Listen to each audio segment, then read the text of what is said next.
అందరూ కూడా దేవాది దేవుని కృపను బట్టి దేవుడు అనుగ్రహించిన ఈ యొక్క సమయంలో ప్రార్థన చేసుకుని వాక్యపు ధ్యానంలోకి వెళ్ళిపోదామండి. అందరూ కూడా తల్ల వంచండి, మోకాళ్ళు వేయండి, ప్రార్థనలో ఏకీభవించండి. ప్రార్థన. పరలోకమందున్న మా కన్న తండ్రి, నీ పరిశుద్ధమైన శ్రేష్టమైన ఘనమైన నామమునకు స్తుతులు స్తోత్రములు తండ్రి. దేవా, ఉదయకాలం మొదలుకొని సాయంకాలం వరకు, సాయంకాలం మొదలుకొని ఉదయకాలం వరకు ప్రతిరోజు మీరు మమ్మల్ని కాపాడుతున్న విధానాలు బట్టి మీకు స్తుతులు, మీకు స్తోత్రములు ప్రభువా. దేవా, ఇదిగో నా తండ్రి నాయన, ఈ సమయంలో మీ వాక్యమును ధ్యానించుటకు మీరు మాకు అనుగ్రహించిన ఈ గొప్ప అవకాశాన్ని బట్టి వందనాలు తండ్రి. దేవా, ఇదిగో నా తండ్రి నాయన, నీ వాక్యమును మీరు ధ్యానించుకుని చుండగా మీరే మాతో మాట్లాడండి. దేవ, వింటున్న వారు కానీ చెబుతున్న నాకు కానీ అనాలోచన లేకుండా కేవలం నీ వాక్యం మీదే దృష్టి పెట్టు తండ్రి నాయన. నీ వాక్యాన్ని బహు శ్రద్ధ కలిగి వినుడుకు అయితే మీరు మాకు సహాయం దయచేయండి తండ్రి. నిజమే, నీ వాక్యమే మమ్మల్ని బ్రతికించేది, నీ వాక్యమే మమ్మల్ని నడిపించేది తండ్రి. ఈ భూమి మీద ఇంకా మేము నా తండ్రి నాయన నిలబడగలుగుతున్నాము అని అంటే, మేము కదలగలుగుతున్నాము అని అంటే కేవలం నీ దయా, నీ కృపా, నీ సంకల్పమే తండ్రి. అది గుర్తెరిగి నా తండ్రి నీ యందు భయభక్తులు కలిగి జీవిస్తూ నిన్ను మహిమపరిచే బిడ్డలుగా మేము ఉండుటకు అయితే మీరే సహాయము దయచేయమని, అలాగే నీ వాక్యం వింటున్న వారికి వినగలిగిన చెవి గ్రహించుకునే హృదయమును, నీ మాటలు చెబుతున్న నాకును సంయోచితమైన జ్ఞానమును, మరి ముఖ్యముగా నాలో ఉన్న మీ పరిశుద్ధాత్మక సహాయాన్ని నాకు పంపించమని మా కొరకు త్వరలో రానియున్న యేసుక్రీస్తు వారి పుణ్య నామమున ఈ ప్రార్థన మనవులు అడిగి వేడుకొనిచున్నాము తండ్రి. ఆమేన్. అందరూ కూడా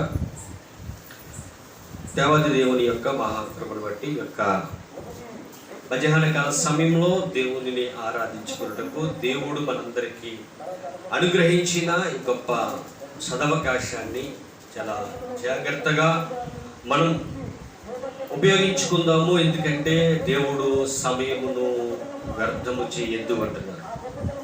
సమయాన్ని చాలా జాగ్రత్తగా మీరు సద్వినియోగం చేసుకోవాలి. అట్టి సద్వినియోగం చేసుకోవడానికి దేవుని వాక్యము మనకు అర్థమైతే ఆ వాక్యం పట్ల మనం విధేయత కలిగి జీవిస్తే మన సమయాన్ని సద్వినియోగం చేసుకుంటాము. గత 2 వారాలుగా దేవుని మహాకృపను బట్టి దేవునిలో ఎలా ఎదగాలి, ఎలా ఎదుగుతున్నప్పుడు అపవాది గడేసే ఆ గర్రకు పడిపోయి ఎలా దేవునిలో నుంచి తొలగిపోతున్నారు, వాళ్ళ దేవుడిలోనికి రావాలనంటే ఎలా బ్రతకాలి అనే ఒక ప్రాముఖ్యమైన ఒక విషయాన్ని మనం తెలుసుకున్నాము. అందులో మీకు 2 మహారాజులు చూపించాను. ఒక మహారాజు అయితే దేవుణ్ణి ఆశ్రయించినంత కాలం, అంటే దేవుడితో సహవాసం చేసినంత కాలం ఏమయ్యాడని రాయబడి ఉంది? వర్ధిల్లెను, అంటే అభివృద్ధి చెందెను, అంటే ఉన్నతమైన స్థాయికి వెళ్ళిపోయాడు. ఉన్నతమైన స్థాయికి వెళ్ళిన తర్వాత అతడు తను మనసులో గర్వించాడు. గర్వించడం వలన ఏమైందంటే ఆ స్థాయి నుంచి పాతాళానికి పడిపోయాడు. ఒక రాజు పరిస్థితి అయితే మరొక రాజు పరిస్థితి ఏమైందని మనం జాగ్రత్తగా ఆలోచిస్తే, ఉన్నతమైన దేవుణ్ణి మరిచి లోకంలో అన్నిటినీ ఆకర్షింపచేసి ఆ యొక్క అపవాది గారి యొక్క వెనకబడిపోయి అపవాది ఇష్టాలను నెరవేరుస్తూ దేవుణ్ణి కష్టపెడుతూ బ్రతుకుతున్న ఒక రాజును చూసాము. ఆ రాజు దేవుడు ఏమైతే ఇష్టపడతాడో, ఏమైతే చేస్తే ఆనందపడతాడో ఆ విషయాలన్నీ మరిచిపోయి దేవుణ్ణి బాధ పెట్టేవాడుగా మనకు కనిపించాడు. అలా దేవుణ్ణి బాధ పెట్టాడు. అప్పుడు దేవుడు ఆ రాజుని మరొక రాజు చేతికి అప్పగించేసరికి ఆ బాధలు పడలేక, ఆ శిక్ష అనుభవించలేక దేవుడికి మొరపెట్టినప్పుడు ఆ మొర ఆలకించి దేవుడు మళ్ళీ ఏం చేశాడు? రాజుని, ఆ చెరలోకి వెళ్ళిన రాజుని మళ్ళీ ఆ చెర నుంచి విడిపించి తన దేశానికి పంపించాడు. అంటే ఇక్కడ జరిగే ఈ మాటల్లో లేదా చరిత్రలో మనకు అర్థమైంది ఏంటంటే, దేవుడు మనకు తోడుగా ఉంటే మనకి ఏ ఇబ్బంది ఉండదు. దేవుడు తోడుగా ఉండాలంటే ఏం చేయాలన్న విషయాన్ని ఈరోజు నేర్చుకుందాం. దేవుడు తోడుగా ఉంటే ఏముండదు, ఏ ఇబ్బంది ఉండదు, ఏ సమస్య ఉండదు. అంటే ఏమి ఉండదండి, ప్రశాంతంగా ఉండడమే అని అనుకుంటే తప్పు. ఉంటాయి. ఉన్నా మీకు అందులో ఏముంటుందంటే ధైర్యం ఉంటుంది. సమస్య ఉన్నా ధైర్యం ఉంటుంది, ఎటువంటి ఇబ్బంది ఉన్నా ధైర్యం ఉంటుంది. ఎలాంటిదైనా ధైర్యం అనేది దేవుడు మనకి అనుగ్రహిస్తాడు. ఆ ధైర్యం అనుగ్రహించాలంటే మనం ఎలా ఉండాలి? ధైర్యము దేవుడు మనకి ఇవ్వాలి అని అంటే మనం ఎలా బ్రతకాలి? దేవుడు మనం బలపరచాలనంటే మనం ఎలా బ్రతకాలి? ఇవన్నీ కూడా దేవుడు మనల్ని నిలబెట్టడానికి మనం ఎలా ఉండాలి భూమి మీద? దేవుడు నిలబెట్టాలి అంటే మన జీవితం బాగుండాలి. దేవుడు నిలబెట్టాలనంటే మనం ఆయనకి ఇష్టంగా బ్రతకాలి. దేవుడు నిలబెట్టాలనంటే ఆయనకి నచ్చిన పని మనం చేయాలి. ఏంటి అనేది మనం జాగ్రత్తగా ఆలోచిస్తే మనందరికీ మొట్టమొదటి తండ్రి, మనుషులకి మొట్టమొదటి తండ్రి ఎవరు అని మనం ఆలోచిస్తే, ఈ భూమి మీద ఈ యొక్క మానవ జాతికి ప్రారంభం కావడానికి దేవుడు మొట్టమొదటిగా ఒక మానవుణ్ణి ముందు నిర్మించడం జరిగింది. ఎవరు ఆ మానవుడు? ఆదాము. ఆదాముని నిర్మించిన తర్వాత, ఆదాముని ఈ భూమి మీద పెట్టిన తర్వాత, ఆదాము ఒంటరిగా ఉండడం ఆయనకి ఇష్టం లేక, నరుడు ఒంటరిగా ఉండటం మంచిది కాదని మరొక మనిషిని దేవుడు చేయడం జరిగింది. ఎవరు? ఆదాముకి భార్య అవ్వ. రైట్. వీళ్ళిద్దరూ మనకి ఎప్పుడు గుర్తుంటే, మొట్టమొదటి స్థానంలో మానవులకి మొట్టమొదట పితరులు ఎవరు అని అంటే ఆదాము, అవ్వ. వీళ్ళిద్దరూ మీకు గుర్తుపెట్టుకోండి. ఇప్పుడు వీళ్ళిద్దరూ సృష్టింపబడారంటే కారణం ఏంటి? దేవుడు. అంతేనా కాదు? దేవుడి వల్లే కదా. రైట్. ఇప్పుడు వీళ్ళిద్దరూ ఎవరికి ప్రథమ స్థానం ఇవ్వాలి? దేవుడికి ఇవ్వాలి. ఎవరి చేత అయితే మనం నడిపింపబడుతున్నామో, ఎవరి చేత అయితే మనం ఇక్కడ సృజింపబడ్డామో వారికి మనం ప్రథమ స్థానాన్ని ఇవ్వాలి. ప్రథమ స్థానం ఇవ్వకపోతే, ఆ గొప్ప స్థానాన్ని మనం ఇవ్వకపోతే, మరి దేవుడు ఎంత బాధపడతాడు, దేవుడు ఎంతగా బాధపడి ఆయన మనసు నొచ్చుకుంటాడు అన్న విషయాన్ని ఈరోజు మనందరికీ తెలియాలి. విషయం మీకు చూపిస్తాను. ఆదామవ్వలు భూమి మీద నడుస్తున్నారంటే కారణం దేవుడు. ఈరోజు మీరు నేను కూడా, మనందరం కూడా భూమి మీద నడవగలుగుతున్నామంటే కారణం ఎవరు? దేవుడే. మీరు ఎక్కడికి వెళ్ళినా, ఎన్ని ఆలోచించినా కారణం మట్టుకు ఒక్కడే, ఆయనే దేవుడు. దేవుడు అనుగ్రహం మన దగ్గర లేకపోతే, దేవుడు జ్ఞాపకాల్లో మనం లేకపోతే మన జీవితము ఇలా ఈ భూమి మీద నడవదు. ఎక్కడో దిక్కున స్టక్ అయిపోతుంది. ఒక చోట యోబు గ్రంథంలో రాస్తారు ఏమనంటే, తన ఊపిరి తను తీసేసుకుంటే, తన ఊపిరి ఎక్కడుంది? తన ఊపిరి ఎక్కడుందండి? దేవుని ఊపిరి మనలో ఉందండి. చూద్దాం, ఒకసారి చూద్దాం. స్టార్టింగ్ వెళ్ళిపోదాము. ఆది కాండం వెళ్ళిపోదాము. ఆది కాండంలో జాగ్రత్తగా మాటలు గ్రహిద్దాం మనం. ఆది కాండము 2వ అధ్యాయము, ఆది కాండము 2వ అధ్యాయము 7వ వచనం నుండి జాగ్రత్తగా చదువుతాం. దేవుడైన యెహోవా నేల మట్టితో నరుణ్ణి నిర్మించి, నరుణ్ణి ఎలా నిర్మించాడట? మొట్టమొదటిగా నరుణ్ణి ఎలా నిర్మించాడు? నేల మట్టితో. అందుకే కదా ఈ దేహాన్ని ఎన్నిసార్లు సబ్బుతో ఏమొస్తుంది?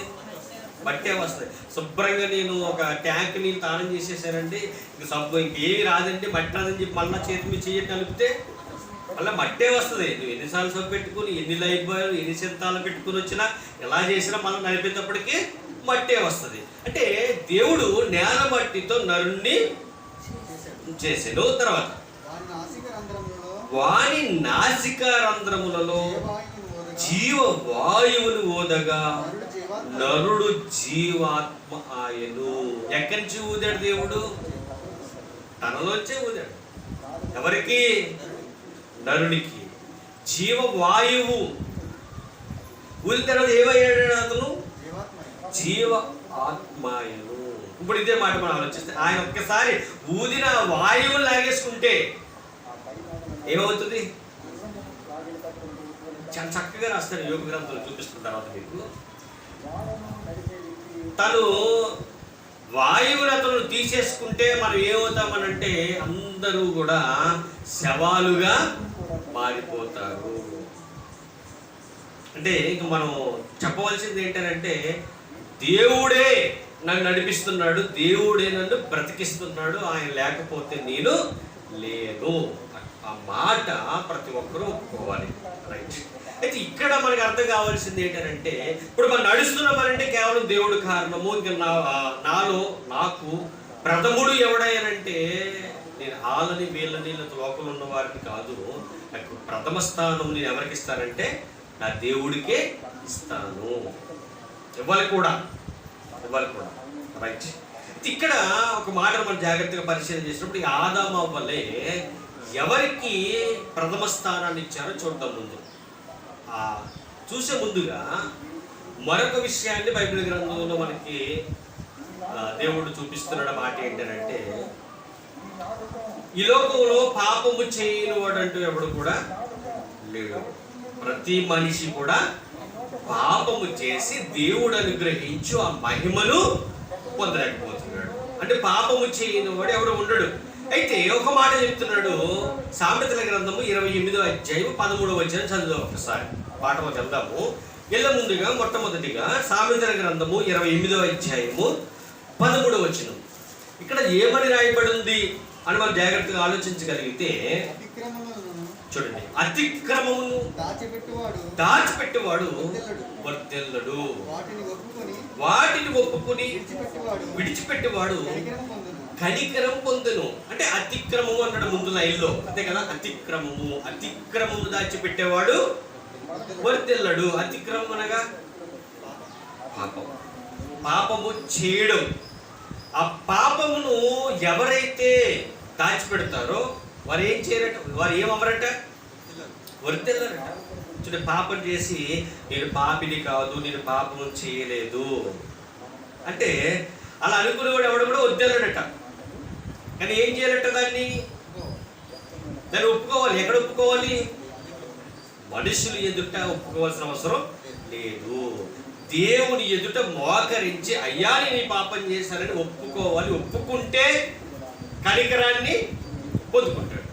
ఒప్పుకుంటే దేవుని కనికరాన్ని పొందుకుంటాడు. అలా ఒప్పుకున్న వారు మనకు ఎవరైనా కనిపించారా? 2 వారాలు మనం చదువుకుంటున్నాం కదా, అందులో చెప్పండి మీరు. మనిషి ఏం చేశాడు? కష్టం వచ్చినప్పుడు, బాధ వచ్చినప్పుడు, ఇబ్బంది వచ్చినప్పుడు, శరసాలకు తీసుకువెళ్ళినప్పుడు, ఆ శరసాలలో బాధలు పడుతున్నప్పుడు అప్పుడు జ్ఞాపకం వచ్చి ఏమన్నాడు? అయ్యా నేను పాపం చేశానయ్యా, అయ్యా నీకు నచ్చని పని చేశానయ్యా, అయ్యా నేను చాలా చాలా తప్పు చేశానయ్యా అని బతిమాలుకున్నాడంటే మనిషి. బతిమాలుకున్నప్పుడు దేవుడు ఏం చేశాడు? విడిచిపెట్టాడా? విడిచిపెట్టలేదు. అక్కడ జరిగింది ఏంటంటే ఒప్పుకున్నాడు మనిషి. అయ్యా నేను తప్పు చేశానయ్యా, అయ్యా నీకు నచ్చని పని చేశానయ్యా, అయ్యా నేను బాధ పెట్టానయ్యా, నన్ను క్షమించయ్యా అని మనిషి ప్రార్థన చేసినప్పుడు మనిషి ప్రార్థన దేవుడు ఆలకించి ఏం చేశాడు? మనిషిని ఆ యొక్క కష్టం నుంచి, బాధ నుంచి విడిపించి మళ్ళా తన దేశానికి నడిపించాడు. అంటే అతిక్రమము దాచిపెట్టేవాడు వర్ధిల్లడు, ఒప్పుకుని దాన్ని విడిచిపెట్టిన వాడు కనికరాన్ని పొందుకుంటాడు.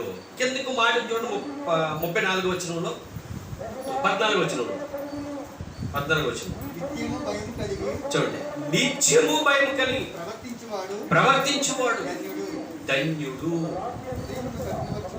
ఎలాగంట? నిత్యము భయము కలిగి ప్రవర్తించిన వాడు ధన్యుడు. నిత్యము అంటే ఏమైనా టైం ఉందా దానికి? మందిరానికి వచ్చేటప్పుడని, ఉదయం లేచినప్పుడని, సాయంత్రం పడుకునేటప్పుడని ఏమన్నా టైం ఏమైనా మ్యాక్సిమం చేశాడు అక్కడ? కాదు, నిత్యం. నిత్యం అనగా ఎప్పుడు ఎప్పుడు ఆయన యందు భయభక్తులు కలిగి ఉన్నవాడు ధన్యుడు.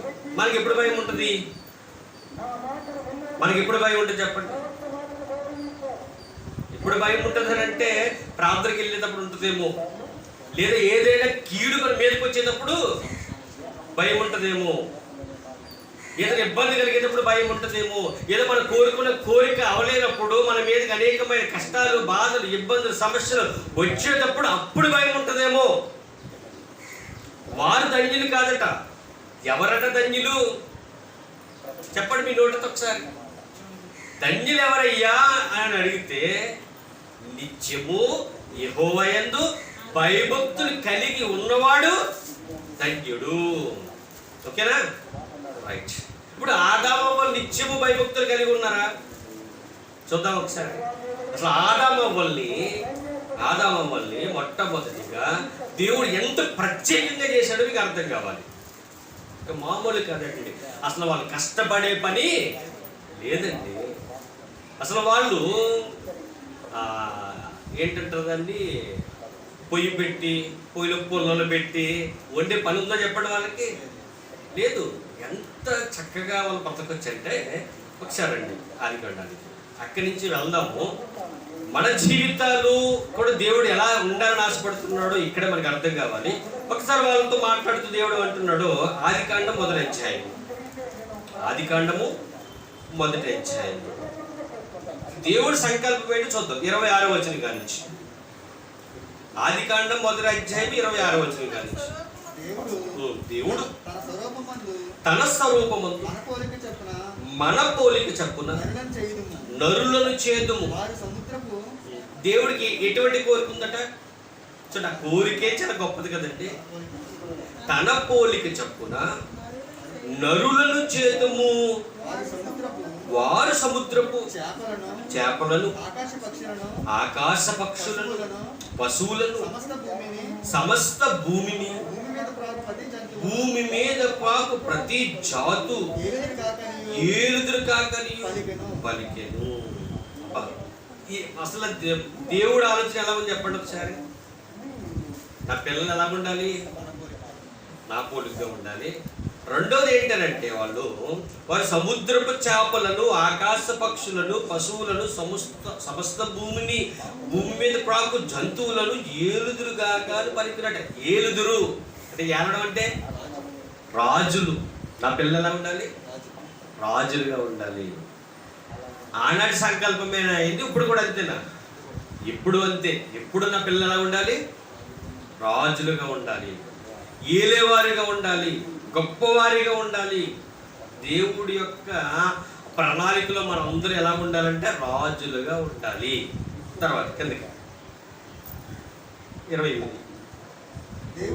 దేవుడు వారిని ఆశీర్వదించును. ఎట్లనగా మీరు ఫలించి అభివృద్ధి పొంది విస్తరించి భూమిని నిండించి దానిని లోపరుచుకునుడి. సముద్రపు చేపలను, ఆకాశ పక్షులను, భూమి మీద ప్రాకు ప్రతి జీవిని ఏలుడని దేవుడు వారితో చెప్పెను. ప్రతిదాన్ని మీరు ఏం చేయాలి? ఏలాలి. దేవుని సంకల్పం ఏంటంటే, నా పిల్లలు మీరు, నేను గొప్పవాడిని కాబట్టి మీరు గొప్పవారిగా ఉండాలి. ఎంత గొప్పగా దేవుడు మాట్లాడతాడంటే, నేను గొప్పవాడిని, నా పిల్లలైన మీరు కూడా గొప్పవారు. సో నా మాటల్లోనే ఎంత గొప్పతనాన్ని చూపిస్తున్నాడు. ఆ మాటల్లో ఉన్న గొప్పతనం ఏంటంటే, నేను గొప్పవాణ్ణి, నా పిల్లలైన మీరు గొప్పవాళ్ళు. ఆ మాట చదువుతుంటే అనిపించాలి, నా తండ్రి గొప్పవాడు, నా తండ్రి గొప్పతనాన్ని నేను నిలబెట్టాలి, గొప్పతనాన్ని నిలబెట్టాలి. ఆయన ఆలోచన ఏంటంటే, మీరు అందరినీ ఏలాలి ఏలాలి ఏలాలి. మీకు నేను ఆ అవకాశాన్ని ఇస్తున్నాను. దేవుడు ముందుగానే వాళ్ళతో చాలా చక్కగా, అప్పుడు వేరే ఆలోచన వాళ్ళకు ఉండవు కదండి. ఉంటాయా? వేరే ఆలోచనలు ఉండవు వాళ్ళకి. ఎందుకు? అప్పటికి ఎవరు లేరు కదా. దేవుడు ఎక్కడ ఉన్నాడు, తర్వాత వీళ్ళు ఉన్నారు, తర్వాత వీళ్ళు తినడానికి ఇచ్చిన ఆకాశ పక్షులు కావచ్చు, లేదా సముద్రంలో ఉన్న చేపలు కావచ్చు, లేకపోతే సమస్త జీవరాశులు కావచ్చు, లేదా అక్కడ పళ్ళు, వాళ్ళు తినడానికి ఇచ్చిన పళ్ళు. అంటే ప్రశాంతమైన వాతావరణం, అసలు ఏ ఆలోచనలు వాళ్ళకి ఉండవు, చాలా మనశ్శాంతిగా కూడా ఉంటుంది నా లెక్క ప్రకారంగా అయితే. మైండ్లో ఏమి ఉండదు కాబట్టి అందుకే ఏం చేసేవారంటే వీళ్ళు, దేవుడు ఇప్పుడు చల్లపూట వచ్చేవాడట, అంటే సాయంకాల సమయంలో వచ్చేవాడట, పిల్లలతో కలిసి సరదాగా ఆడుకునేవాడట. అప్పుడు ఎంత ఆనందంగా ఉండి ఉంటాడో. ఎవరు? దేవుడికి అదే చివరి ఆనందం అనుకుంటున్నాడు. తర్వాత ఆయన ఎక్కడ ఆనందపడతాడు? ప్రతి చోట బాధపడడమే కనిపిస్తుంది మనకి.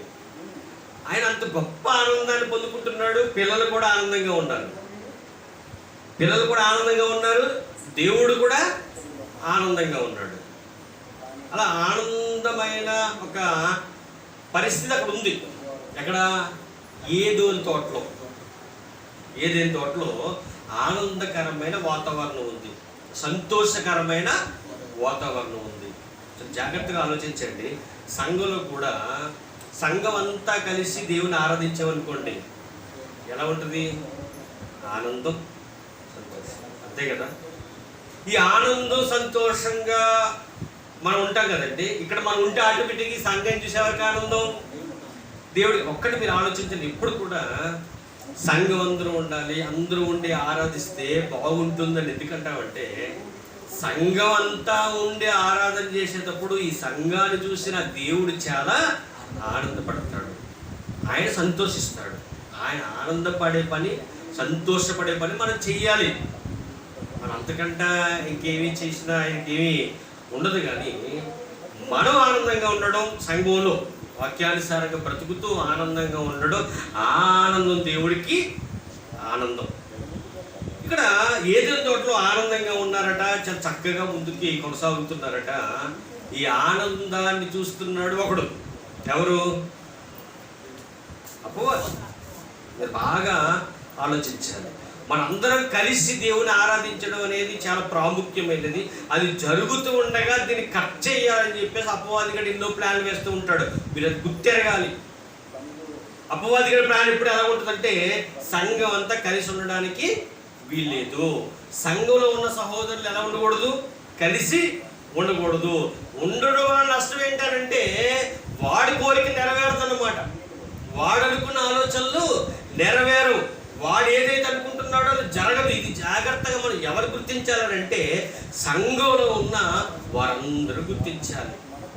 ఎందుకయ్యా ఇదంతా జరుగుతుందనంటే, ఇందులో మీ పొరపాటు ఏమీ లేదు, ఇందులో మీ పొరపాటు అస్సలు ఉండదు. ఎవరు ఉంటుంది అని అంటే, అపవాది గడేసే వెరలు, అపవాది గడ ఆలోచనలు ఇవన్నీ ఉంటూ ఉంటాయి. ఇక్కడ మనం బాగా ఆలోచించగలిగితేనండి, ఎంత చక్కగా దేవునితో వాళ్ళు గడుపుతున్నారో ఒక్కసారి మనం చూద్దామండి. అదే ఆదికాండంలో 2వ అధ్యాయము, అదే ఆదికాండము 3వ అధ్యాయానికి వెళ్ళిపోదాం. 3వ అధ్యాయంలో 11వ వచనం 11 కాదు 8 నుంచి చదువుతాం. 8 నుంచి 7 నుంచి చదువుతాము. అప్పుడు వారిద్దరు కన్నులు తెరవబడి వారు తాము దిగంబరులమని తెలుసుకుని అంజూరపు ఆకులు పుట్టి తమకు కచ్చడగా చేసుకుని, తర్వాత చల్లపూటను ఆదామును అతని భార్యయు తోటలో సంచరించుచున్న దేవుడైన యెహోవా స్వరము విని. ఎప్పుడు సంచరిస్తున్నాడు దేవుడు? సాయంకాలమున చల్లటి పూటలో దేవుడు ఏం చేస్తున్నాడు? సంచారం చేస్తున్నాడు. అంటే దేవుడు చల్ల పూటలో ఎందుకు వచ్చాడు అక్కడికంటే, నా పిల్లలు ఉన్నారు, నా పిల్లలతో నేను గడపాలి అంటే ఎంత ఆనందం చెప్పండి దేవుడికి. విషయాన్ని ఆలోచిద్దాం. దేవుడికి ఎంత ఆనందం అంటే తన పిల్లలతో ఉండడం అంట చాలా సంతోషాన్ని ఇస్తుంది ఆయనకి. ఉదాహరణకి చూడండి, మన పిల్లలతో చిన్న వయసులో మన పిల్లలతో ఉన్నప్పుడు వాళ్ళు మనం పనికి వెళ్ళి వచ్చేటప్పుడు ఎదురుగుండా కనిపించి ఆ వచ్చిరని మాటలతో నడిచి నడవలేక పాగుతూ పడిపోతూ ఉంటే ఎంత ఆనందంగా ఉంటుందని మనకి. ఇవన్నీ అనుభవించే కదా మన పిల్లలు లా వస్తూ ఉన్నప్పుడు. నాకైతే అనిపించేది మా పిల్లలు చూసేటప్పుడు, ఏంటి అప్పుడు అంత పెద్దలు అయిపోయాం మేము, అప్పుడే ఇంత చిన్న పిల్లలు గుజ్జు అడుగులు వేసుకుంటూ, అంటే అప్పుడు తెలియని వయసు. ఏంటి మా పిల్ల టైంకి ఇంచుమించి 20 సంవత్సరం అయితే తెలియని వయసు కాబట్టి పిల్లలు వస్తూ ఉంటే ఇప్పుడే నాకు పిల్లల ఏంటి నేను చిన్నప్పుడు ఇలా ఉండేవాడిన. ఆ పిల్లలు నడిచి వస్తుంటే ఎంత ఆనందంగా ఉండేది, ఎంత సంతోషంగా ఉండేదో. మరి మనల్ని కన్నా పరలోకపు తండ్రికి మనల్ని చూస్తే ఎలా ఉంటుంది చెప్పండి? ఉండదా ఆనందంగా, ఉండదా సంతోషంగా? చాలా ఆనందంగా, చాలా సంతోషం ఉంటుంది. మీరు అనుకుంటారు మందిరానికి వెళ్ళడం వల్ల లేదా మందిరానికి రావడం వల్ల ఏంటి ఉపయోగం అని కొంతమంది అనుకుంటూ ఉంటారు. మందిరానికి రావడం వల్ల ఉపయోగం ఏంటంటే, నా పిల్లలు నన్ను ఆరాధించడానికి అందరూ కలిసి వచ్చి పాటలు పాడుతున్నారు, వాక్యాలు చదువుతున్నారు, ప్రార్థన చేస్తున్నారు, నన్ను ఆరాధిస్తున్నారు. నా పిల్లలు అందరూ ఒక్క చోట ఒక్కటై నన్ను ఆరాధిస్తున్నారు అన్న ఆనందం ఆయనకుంటుందండి, ఆ సంతోషం ఆయనకుంటుంది. ఈరోజు ఆనందం సంతోషం ఆయనకి దూరం అయిపోయింది. ఈరోజు ఆయనకి ఆనందం లేదు, సంతోషం లేదు. ఎందుకనంటే ఎక్కడికి వెళ్ళినా ఎవరు ఎంతమంది ఉన్నా వాళ్ళలో ఏముంటున్నాయంటే విభిన్నమైన మాటలు వాళ్ళలో ఉంటుంది. దేవుడు చాలా బాధపడతాడు. దేవుడికి అసలు ఆనందం అనేది మనం కల్పించలేకపోతున్నాయేమో ఏమో అని భయం వేస్తుంది ఒకసారి. కానీ దేవుడు ఆనందపడే పని చెయ్యాలి. ఒకవేళ మనం బాధపడినా పర్లేదు, మన మనసుకు అవతల వారు బాధ కలిగించినా సరే నేను దేవుణ్ణి సంతోష పెట్టాలి అన్న ఆలోచన ఎప్పుడైతే మనకు వచ్చిందో అప్పుడు దేవుడు ఆనందిస్తాడు, సంతోషిస్తాడు. నిజంగా ఆదాపవ్వలు గురించి పనిగట్టుకున్నాయి. చల్లపూటను వచ్చి వాళ్ళతో మాట్లాడేవాడు, వాళ్ళతో ఏం చేసేవాడనంటే ఆడుకునేవాడంట. అంటే డైరెక్ట్గా దేవుడు వచ్చాడనంటే దాని విభజనలోకి వెళ్ళినప్పుడు దాని గురించి ఆలోచించవచ్చు. కానీ ఇక్కడ రాయబడి ఉన్నది ఏంటంటే దేవుడే వచ్చాను, దేవుడే వారి గురించి ఎదురు చూసేను అని ఉంటుందండి. అక్కడ ఎదురు చూసి అలా ఎదురు చూస్తున్న దేవుడికి ఎందుకు ఎదురు చూడాలంటే ఆనందం సంతోషం. పిల్లలతో కట్టడం ఆనందం సంతోషం. ఈ ఆనందము సంతోషము ఆయనకి అలా ఉంటూ ఉండగా ఆనందాన్ని దూరం చేయాలి, ఆ సంతోషాన్ని దూరం చేయాలి. దేవుడు ఆనందంగా ఉండడం ఎవరికి ఇష్టం ఉంటుందని అంటే అపవాదికి ఇష్టం ఉండదు. ఎందుకు ఉండదు అని అంటే దేవుడు ఆనందంగా ఉంటే తన పిల్లలందరినీ పరలోకానికి తీసుకెళ్ళిపోతాడు. ఇప్పుడు తన పిల్లలు ఎక్కడికి వెళ్ళకూడదు? పరలోకానికి వెళ్ళకూడదు.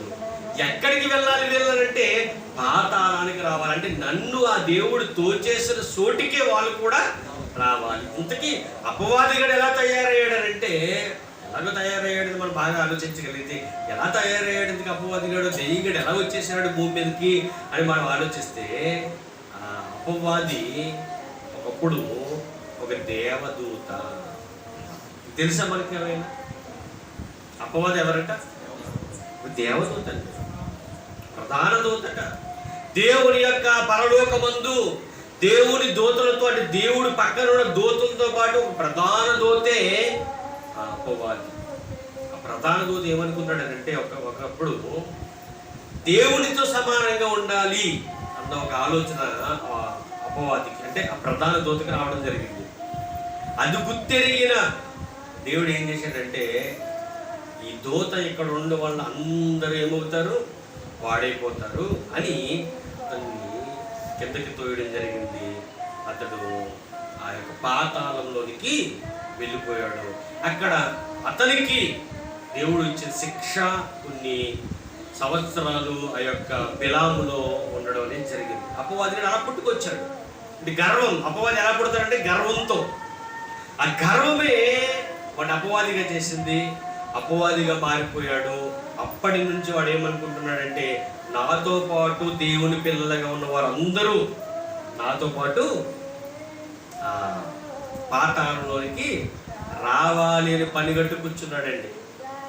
అపవాది గారి ప్లానింగ్ ఏంటంటే, నేనే కాదయ్యా, నీ పిల్లలు కూడా నాలాగే మారిపోతారు, నీ పిల్లలు కూడా నేనున్న చోటకి వచ్చేస్తారు, నువ్వేదో అనుకుంటున్నావు, నువ్వు అనుకున్నది ఏది జరగదయ్యా. దేవుడితో సవాల్ చేస్తున్నాడు ఎవరు?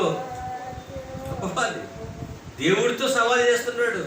నువ్వెన్నో అనుకుంటావు, నువ్వేదో చేస్తాను అనుకుంటావు, నువ్వు గొప్పవాడిగా చేస్తాను అనుకుంటున్నావు, ఏ ఒక్కడు నీ గొప్పతనాన్ని పట్టించుకోడయ్యా. నేను చెప్పే దానికి లొంగిపోతాడు, నేను వేసే వెరకే పడిపోతాడు. అది నీ పిల్లలకున్న టాలెంట్ అని ఎవరంటున్నారు? అపవాది. ఎవరితో? దేవుడితో. నిజమే కదా, అది అన్నాడు కదా యోబు గారి దగ్గరికి వెళ్ళిన తర్వాత. యోబు గురించి దేవుడు అన్నాడు, నా కుమారుడు గొప్పవాడయ్యా, నా కుమారుడు నేను చెప్పిన ప్రకారం బ్రతుకుతాడు. కష్టం వచ్చినా, నష్టం వచ్చినా, ఇబ్బంది వచ్చినా, ఇరుగు వచ్చినా, సమస్య వచ్చినా నన్ను విడిచిపెట్టడు, నాకు దూరంగా పారిపోడు, నేనంటేనే నా కుమారుడికి ఇష్టము. ఎల్లవయ్యా చెప్పమంటాడు దేవుడు. ఏమంటాడు? ఎల్లవయ్యా, నువ్వు కాపాడుతున్న వాళ్ళు నిన్ను అతను ఏం చేస్తున్నాడు? ప్రేమిస్తున్నాడు. నువ్వు కాపాడుతున్నావు కాబట్టి నీకేం చేస్తున్నాడు? ఆయన ప్రార్థన చేస్తున్నాడు. నువ్వు కాపాడుతున్నావు కాబట్టి, అతనికి అన్ని ఇస్తున్నావు కాబట్టి, ఆయన ఆశీర్వదిస్తున్నావు కాబట్టి, దేవుడు దేవుడు దేవుడు దేవుడు అని ప్రార్థన చేస్తున్నాడు. నువ్వు అన్నీ తీసేయి. ఎవరితో అంటున్నాడు అపవాది? దేవుడితో. నువ్వు ఆ వ్యక్తికి అన్నీ ఇస్తున్నావు కాబట్టి అతను ఏం చేస్తున్నాడు? నిన్ను ప్రేమిస్తున్నాడు, నీకు ప్రార్థన చేస్తున్నాడు, నీకు బలులు అర్పిస్తున్నాడు, భయభక్తులు కలిగి బ్రతుకుతున్నాడు. ఇవన్నీ ఎవరితో? దేవుడితో. యోబు గారి గురించి మాట్లాడుతూ అంటున్నాడు అపవాది, నువ్వు యోబు గొప్పగా బతుకుతున్నాడు అని అనుకుంటున్నావు కదండి. గొప్పగా బతకడానికి కారణం ఏంటో తెలుసా? అంటే దేవుడికి చెప్తున్నాడు. అపవాది కూడా ఎంత తెలివైనాడు చూడండి. యోబు బ్రతుకుతున్నాడంటే కారణం ఉంది.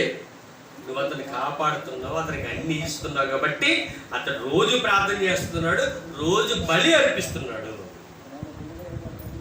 సరే, అయితే ఇప్పుడు ఏమంటావు? దేవుడు అడుగుంటాడు, అతను పని చేయండి, అతనికి ఉన్నవన్నీ కూడా తీసేయండి. ఎవరికి ఉన్నవి? యోబు గారు కూడా అన్నీ తీసేయమన్నాడండి. ఎవరు? అపవాది. మీరు బాగా ఆలోచించండి, ఇవి మన జీవితంలో జరగదంటారా? జరుగుద్ది. మీ భక్తిని పరిశీలన చేయడానికి అపవాదిగానే దేవుడి దగ్గర పర్మిషన్ తీసుకుంటాడు. పలానా వీరుడ్డ బాగా బతుకుతున్నాడా? బతుకుతున్నాడు. అయితే ఎందుకు బతుకుతున్నాడు తెలుసా అని అడుగుతాడు దేవుణ్ణి.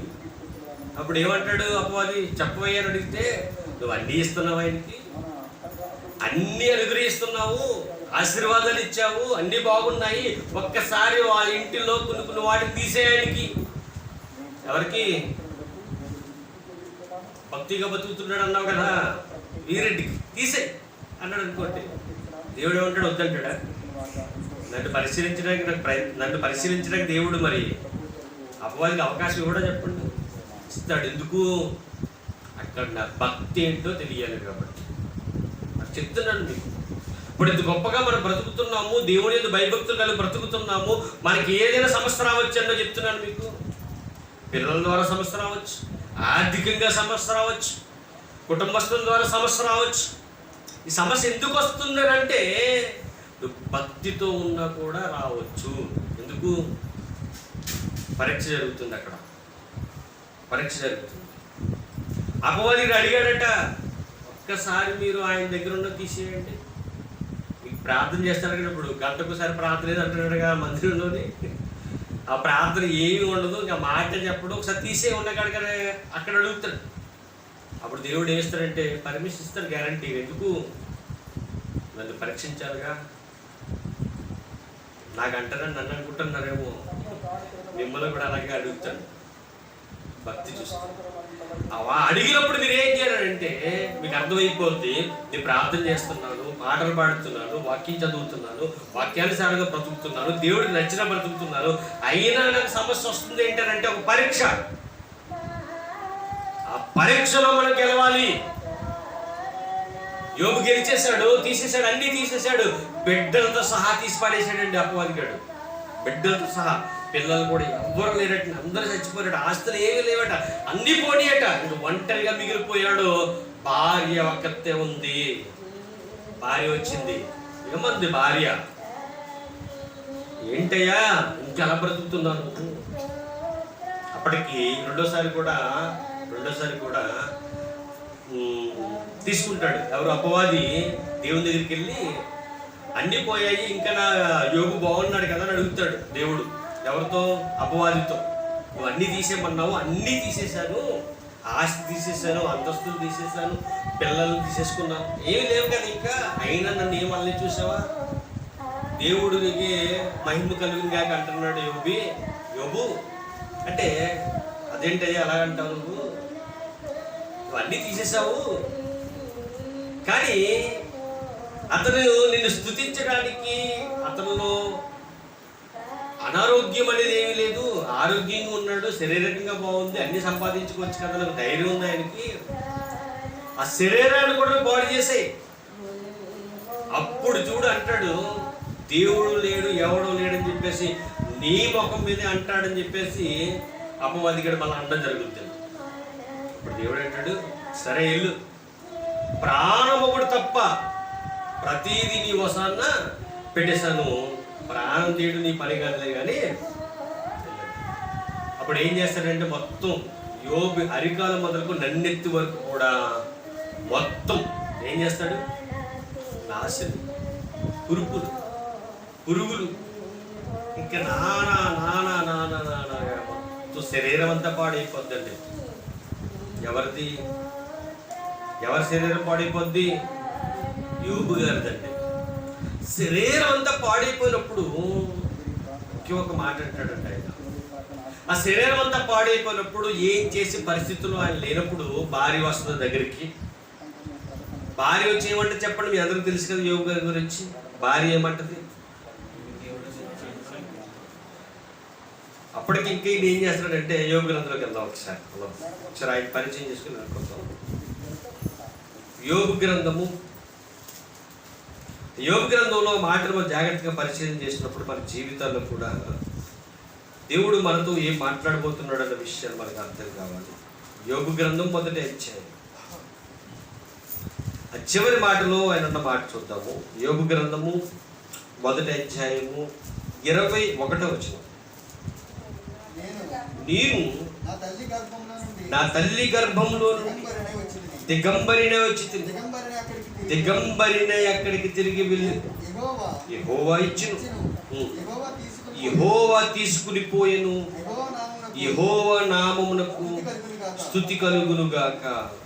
ఈ సంగతులలో ఏ విషయమందును యోబు ఏ పాపము చేయలేదు, దేవుడు అన్యాయము చేసినని చెప్పలేదు. ఏ పాపం చేయలేదటండి. ఏ మాటలు కూడా దేవుడు నాకు అన్యాయం చేశాడు అనే విషయాన్ని చెప్పలేదు. ఇక్కడ అన్యాయం జరిగిందా లేదా? యాక్చువల్గా అన్యాయమే జరిగింది. ఎందుకు? ఆస్తి పోయింది, అంతస్తులు ఉన్న గొర్రెలు, కాపర్లు, పనివారు అందరూ చనిపోయారు. ఆఖరికి పిల్లలు కూడా చనిపోయారు. అన్యాయమే ఇది, అన్యాయమే. కానీ యోబు నోటంట దేవుడు నాకు అన్యాయము చేశాడు అన్న మాట రాలేదట. తర్వాత అదే యోబు గ్రంథము 2వ అధ్యాయము 7వ వచనంగా చదువుదాం. కాబట్టి అపవాది యెహోవా సన్నిధి నుండి బయలువెళ్ళి అరికాలు మొదలుకొని నడినెత్తు వరకు బాధగల కురుపులతోనూ యోబును మొత్తెను. ఎలాగటండి? అరికాలు మొదలుకొని నడినెత్తు వరకు బాధగల కురుపులతో ముత్తేసాడట. అంటే బాధగల కురుపులు అంటే ఎంత దారుణం ఆలోచించాలి. మనకు చిన్న చిన్న గాయాలు తగిలితేనే, చిన్న చిన్న దెబ్బలు తగులితేనే ఎంతో బాధపడిపోతాం కదా. అలాంటి బాధే మనం తట్టుకోలేము. ఇంకా యోబు గారికి అయితే ఎక్కడా ఇంకా ఖాళీ స్పేస్ లేదు. ఇంకా ఒళ్ళంతా కూడా బాధగల కురుపులే. తర్వాత చదువుదాం. 8వ వచనం. అతడు ఒళ్ళు గోక్కురుటకే చిల్ల పెంకు తీసుకుని బూడిదలో కూర్చుండగా అతని భార్య వచ్చి, అంటే ఎందుకు బూడిదలో కూర్చున్నాడు చెప్పండి? తట్టుకోలేక ఆ కురుపులు దురదొచ్చేస్తాయి కదండి. దురదొచ్చేస్తే గోక్కోవడానికి ఏం లేదంటే గోళ్ళు కూడా లేవట. అప్పుడు చిల్ల పింకుతో గోక్కుంటున్నాడట. ఒకసారి బాధ మీరు ఆలోచించండి, ఎంత దారుణ పరిస్థితి, చాలా ఇబ్బంది ఎదుర్కొంటున్నాడు. అటువంటి పరిస్థితి మనకు వచ్చిందనుకో, రాదనుకోండి. ఎందుకంటే దేవుడు ఒక మాట అన్నాడు, ఆ మాట మీరు గుర్తుపెట్టుకోండి. మీరు సహించనంత కలిగిన బాధ మీకు వస్తుంది. ఒకవేళ బాధ మీరు తట్టుకోలేకపోతే తప్పించుకునే మార్గాన్ని కూడా దేవుడే మనకి అనుగ్రహిస్తాడు. ఇది రాసేసాడు. మన అదృష్టవంతులు అండి, మన అదృష్టవంతులు. మీకు బాధ, మీకు మించని బాధ రాదు. ఈ బాధ మనం తట్టుకోగలమో చెప్పండి? ఇంట్లో ఉన్న ఆస్తి పోయి, ఇంట్లో ఉన్న పనివారు పోయి, ఇంకేమీ లేదు, పిల్లలు చచ్చిపోయారు, ఒళ్ళంతా మొత్తం శరీరం అంతా నాశనం అయిపోయింది, ఇంకా అతను తట్టుకోలేని పరిస్థితి. ఆ పరిస్థితి మనకు వస్తే మనం ఏమైనా తట్టుకోగలమా చెప్పండి? తట్టుకోలేదు. ఇప్పటికీ కొంతమంది చూసినప్పుడు జ్ఞాపకం వస్తుంది. మన ఆలోచనలో లేదా మన దగ్గరగా కొంతమంది మనకు కనిపిస్తూ ఉంటారు. మనకి బాగా దగ్గరగా కనిపించిన వ్యక్తి ఎవరంటే కేశవరెడ్డి గారు. తెలుసు కదా మీకు అందరికీ కేశవరెడ్డి గారు. ఆయన చివరి రోజుల్లో కూడా చాలా ఇబ్బంది పడిపోయాడు. ఇంకా అతని పరిస్థితి ఎలా ఉందనంటే చాలా దారుణం, చాలా ఇబ్బందికర పరిస్థితి. కానీ ఆయనకు తోడుగా ఎవరు ధైర్యం చెప్పారు? అక్కడ భార్య. అని చెప్తున్నా, భార్య. అంటే భార్య కూడా అతనికి ఒకవేళ ధైర్యం చెప్పకపోతే పరిస్థితి చెప్పండి. తన కుమారుడు కూడా ధైర్యం చెప్పకపోతే తన పరిస్థితి చెప్పండి. చాలా దారుణంగా ఉంటుంది కదా. మరి ఇక్కడ యోబు గారి పరిస్థితి, కుమారులు లేరు, ఎవరూ లేరు, భార్య ఉందండి. భార్య ఏముందో తెలుసా? చూడండి ఒకసారి ఆ మాట. భార్య ఏముందో చూడండి అక్కడ. అతని భార్య వచ్చి నీవు ఇంకను యథార్థతను వదలకుందువా? వదలవా అంటే ఆయన ఎలాగున్నాడు? యథార్థంగా ఉన్నాడండి. ఇది భార్య అనేది పాయింట్ ఏంటంటే అక్కడ ఏంటయ్యా, నువ్వు అన్నీ పోగొట్టుకున్నావు కదా, ఏం చేసావు? అన్నీ పోగొట్టుకున్నావు కదా, కానీ జీవితంలో ఏముందని నువ్వు ఇంకా యథార్థంగా ఉన్నావు? నీ జీవితంలో ఏముంది? ఆస్తుందా? అంతస్తులు ఉన్నాయా? లేకపోతే నువ్వు కన్నా పిల్లలు ఉన్నారా? ఎవరున్నారయ్యా నీకు తోడుగా? ఇంకా ఏముంది నీ దగ్గర? నువ్వు కన్నా ఏమీ లేవు కదా, మళ్ళా సంపాదించుకుందామంటే ఆరోగ్యం ఉందా? ఆరోగ్యం ఉందా? లేదే. తలని మొదలుకొని అరికాల వరకు కూడా అన్నీ కూడా బాధలే. నువ్వు ఏ పని చేయగలవు? కష్టపడి కూలి పని చేద్దామన్నా నీ దగ్గర ఏమి లేదు, శక్తి లేదు. మిగిలి ఉన్న భార్య కూడా పోషించే శక్తి నీ దగ్గర లేదు. ఇంకెందుకయ్యా యథార్థంగా బ్రతుకుతావు నువ్వు? ఎందుకయ్యా మంచిగా బ్రతుకుతావు నువ్వు అని ఏమందో తెలుసా ఆమె? నీవు ఇంకను యథార్థతను వదలకుందివా? దేవుణ్ణి దూషించి మరణము కమ్ము. చచ్చిపోయే ముందు ఏం చేయాలి అంటే ఇది ఎవరి ప్రణాళిక? అపవాది కాదండి. మీరు భార్య తప్పనుకున్నారేమో. చాలా మంది అంటారు భార్య మంచిది కాదు, భార్య మంచిది కాదని పక్కన పెట్టండి. ముందు ఎవరి ఆశది? అపవాది. ఇక్కడ ఈ పాయింట్ తెలియకుండా మనం ఏమనుకుంటామంటే మన జీవితాల్లోని కొన్ని జరుగుతూ ఉంటాయి ఇటువంటివే. మనం మందిరానికి వెళ్తున్నాం అనుకోండి, ఎవరి ద్వారా ఆటంకం వస్తుంది. ఆటకు వచ్చి మనం ఏం చేస్తామంటే మందిరం మానేస్తాం. మానేసిన తర్వాత సాయంత్రం జ్ఞాపకం వస్తుంది, ఎందుకు మందిరానికి వెళ్ళండి? పలా ఆమె ఈ మాట అంది. ఆమెను అనకండి, ఆమె తప్పు కాదు. ఎవరు తప్పు? అపవాది తప్ప. మాట అన్నందుకు మన తప్పు. మయంగా ఉన్న ఆవిడ తప్పు అయితే కాదు. ఎప్పుడు కూడా అపవాది కూడా ఏం చేస్తాడంటే వాళ్ళతో ఆడిస్తూ ఉంటాడు అలా. ఇక్కడ అంటే ఈ మాట చదివేటప్పుడు చాలా బాధ కలిగింది. ఎందుకంటే ఎవరున్నారు ఆయన సపోర్ట్? చెప్పండి, ఎవరున్నారు? ఇంకా ఎవరు లేరు కదా. ఆయన ఇప్పుడు బయటికి వెళ్ళాలన్నా, ఒకవేళ ఆహారం తినాలన్నా ఎవరు వండి పెట్టాలి? భార్య వండి పెట్టాలి. భార్య వండకపోతే ఆయనకి దిక్కు లేదు. భార్య వండకపోతే ఆయనకి ఏది కూడా లేదు. ఇంకా ఆకలితో చచ్చిపోవాలి అలా. అది ఆలోచించాడు ఆయన. ఇప్పుడు నా భార్య చెప్పినట్టు వెళ్ళలేదనుకో, నా భార్య తిండి పెట్టదు అని అనుకున్నాడా? నా భార్య చెప్పినట్టు వినకపోతే నన్ను హాస్పిటల్ కూడా తీసుకెళ్తాను అనుకున్నాడా? నా భార్య చెప్పినట్టు వినకపోతే ఈ నన్నెత్తు మొదలుకున్న అరికాల వరకు కూడా ఎన్నో కురుపులు ఉన్నాయి కదా, ఇవన్నిటిని శుభ్రం చేయాలంటే మా ఆవిడే ఉండాలి కదా. ఇప్పుడు ఆవిడ మాటకు లోబడకపోతే నాకు ఏమైనా సేవ చేస్తుందా అని ఆలోచించాడా? ఆలోచించలేదు. ఆయన ఎలా బతకాలనుకున్నాడంటే అన్నీ ఆస్తి అంతస్తు అన్నీ దేవుడే ఇచ్చాడు, ఆయన తీసుకున్నాడు. ఈ శరీరం కూడా ఎవరిచ్చారు? దేవుడిచ్చాడు. ఈ శరీరానికి శరీరంలో ఉన్న ఆత్మను కూడా ఎవరిచ్చారు? దేవుడిచ్చాడు. ఈ ఊపిరి ఎవరిచ్చారు? దేవుడిచ్చాడు. ఇప్పుడు నేను బ్రతుకుతున్నానంటే ఎవరి సహాయం వల్ల బ్రతుకుతున్నాను? దేవుడి సహాయం వల్ల. అటువంటి దేవుణ్ణి దూషించడం నా వల్ల కాదు. ఎంత లోతుకి వెళ్ళిపోయాడు చూడండి యోబు గారు, చాలా లోతుకి వెళ్ళిపోయాడు, మామూలు లోతు కాదు. నేను ఒకవేళ ఇప్పుడు దేవుణ్ణి దూషిస్తే నాకు ఇచ్చిన ఊపిరి దేవుడిది, ఆ ఊపిరి ఆయన లాగేసుకుంటే ఈ బ్రతుకు కూడా ఉండదు అని భార్యతో ఏమన్నాడు చూడండి. అందుకతడు మూర్ఖురాలు మాట్లాడినట్టు నువ్వు మాట్లాడుచున్నావు. మూర్ఖురాలు మాట్లాడు. ఆ మాట అనగానే ఏం చేస్తుంది చెప్పండి? భార్య ఉంటుందా? ఇంకా ఉండదండి. ఇంకా నీ బ్రతుకు నువ్వు బ్రతకరా అని చెప్పేసి వెళ్ళిపోద్ది. ఎందుకు? మంచి అవకాశం దొరికింది దానికి. ఇంకా ఈ కురుపులతో ఉన్నవాడికి, ఈ జబ్బుతో ఉన్నవాడికి ఇంక నీ సాకిరీ చేసే పని లేదు. ఎందుకు? మూర్ఖురాలు అన్నాడు. అవకాశం దొరికింది కదా ఆవిడికి. అంటే ఇప్పుడు అపవాది గారి ప్లానింగ్ ఏంటంటే, ఇప్పుడు ఈ భార్య చేత అనిపిస్తే భార్య మీద ఆధారపడి ఉన్నాడు కాబట్టి భార్య మాటకు లోబడి దేవుణ్ణి దూషిస్తాడు. చచ్చిపోక్కర్లేదు అక్కడ. యోబు మరణించక్కర్లేదు. ఏ మాట అంటే సరిపోద్ది? దేవుడిని దూషిస్తే సరిపోద్ది అంతే. అపవాది గారికి ఏంటంటే నువ్వు చచ్చిపోవడం ఎక్కర్లేదు, నేను చచ్చిపోమని వాడు కోరడు. వాడిని ఏం చేయమంటాడంటే నీ నోటితో దేవుణ్ణి దూషించంతే చాలు, నీకు ఉన్నతమైన కార్యాలు చేస్తాను లోకంలో అంటాడు. నిజమండి. దేవుణ్ణి దూషిస్తే నీకు ఏంటంటే మరణం కాదు, మంచి మంచి అన్నీ ఇస్తానంటాడు. ఇక్కడ ఎవరు? అపవాది. దానికే లోబడిపోతున్నారు ఈరోజు చాలా మంది.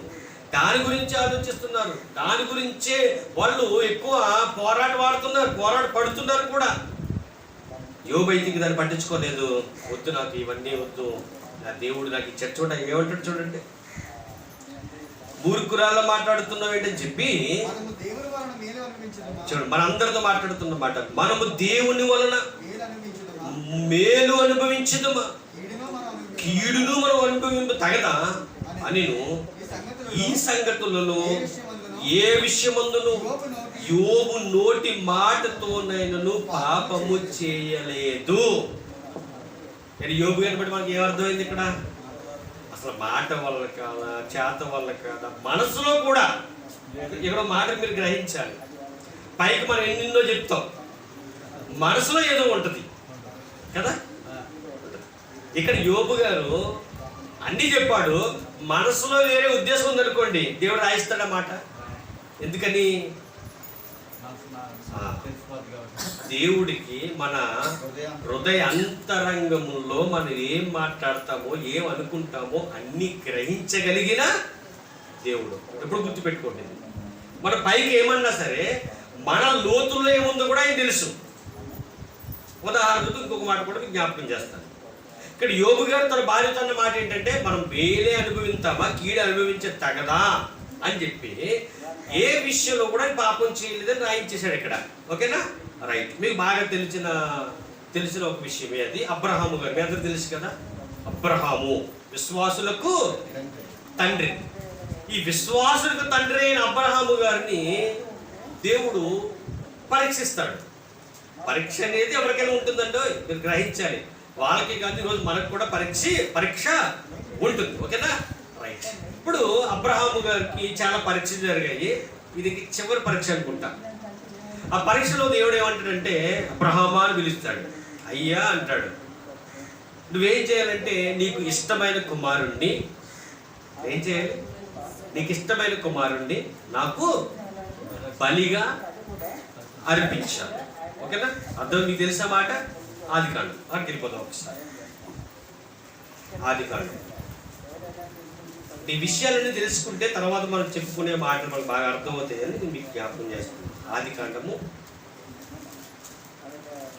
ఈ ఆదికాండంలో అద్భుతమైన మాట దేవుడు మనకి రాయిస్తాడు. జాగ్రత్తగా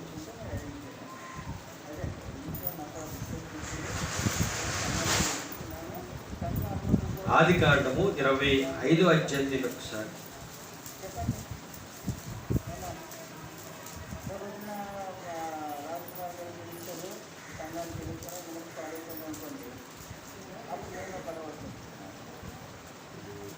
చేద్దాం. మొదటిగా ఆదికాండము 22వ అధ్యాయం ప్రారంభ వచనం జాగ్రత్తగా చదువుదామండి.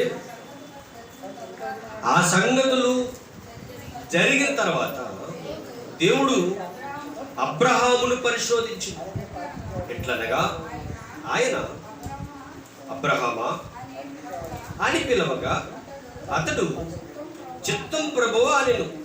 అప్పుడు ఆయన, నీకు ఒక్కడైన నీ కుమారుణ్ణి అనగా నీవు ప్రేమించి ఇసాకును తీసుకుని మోరియా దేశమునకు వెళ్ళి అక్కడ నేను నీతో చెప్పబో పర్వతములలో ఒకదాని మీద దహన బలిగా అతన్ని అర్పించమని చెప్పాను.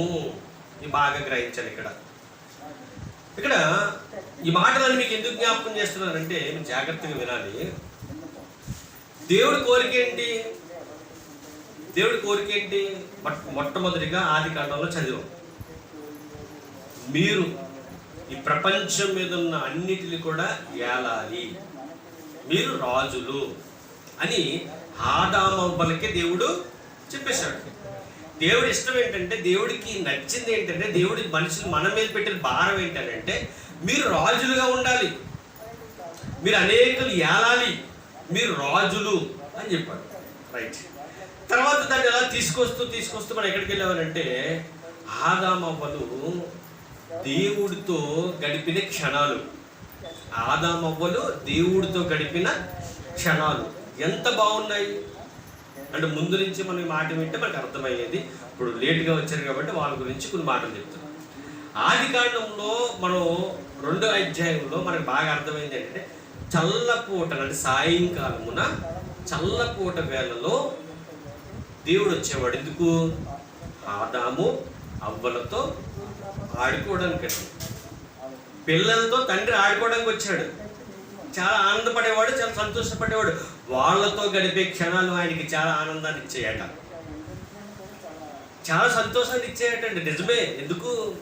ఆయన ప్రపంచాన్ని కలిగించాడు కదా. కలిగించాడా లేదా? కలిగించాడు. ప్రపంచాన్ని కలిగించిన ఆయనకు ఏది బాగా ఇష్టమైనంటే, తన పిల్లలను తనతో పాటు గడిపే క్షణాలు, తన పిల్లలతో గడిపే క్షణాలు, వాళ్ళతో మాట్లాడేవాడు, వాళ్ళతో ఆడుకునేవాడు, వాళ్ళతో గడిపేవాడు. గడిపే క్షణాలంటే చాలా ఆనందంగా సంతోషంగా ఉండేవాడు. అలా అలా వచ్చే కొద్ది ఆ గడిపిన క్షణాలు ఆనందంగా ఉండడం చూసిన అపవాదిగాడు ఏం చేశాడు?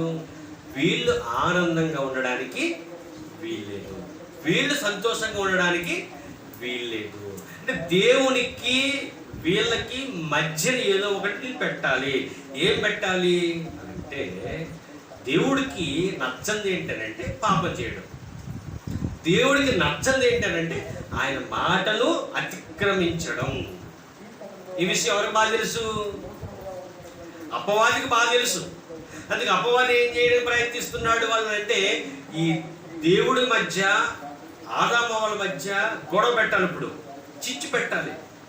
ఈ ప్రయత్నాలు జరుగుతున్నాయి అక్కడ. అలా జరుగుతుండగా మనం ఎక్కడికి వచ్చామంటే, అపవాదిగాడు వేసే వెరలు, అపవాదిగాడు ఆలోచించే ఆలోచనలు ఎలాగుంటాయనంటే, దేవునితో మంచి బంధం కలిగి బ్రతుకుతున్న వారు ఎవరిని కూడా వదిలిపెట్టడు. అలా ఎవరిని వదిలిపెట్టలేదంటే ఎక్కడికి వచ్చాం మనం? యోబు గారి దగ్గరికి వచ్చాం.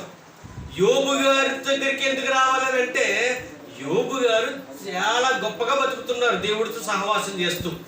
నిత్యము దహన బలులు, నిత్యము ప్రార్థనలు, నిత్యము భయభక్తులు, ఇంకన్నీ ఉన్నాయి ఆయన దగ్గర. యెహోవా యందు భయభక్తులు కలిగి ఉన్నాడు అని రాయబడి ఉంది 1వ అధ్యాయం 1వ వచనంలో. యెహోవా యందు భయభక్తులు కలిగి ఉండడం అంటే ఏంటి చెప్పండి సార్?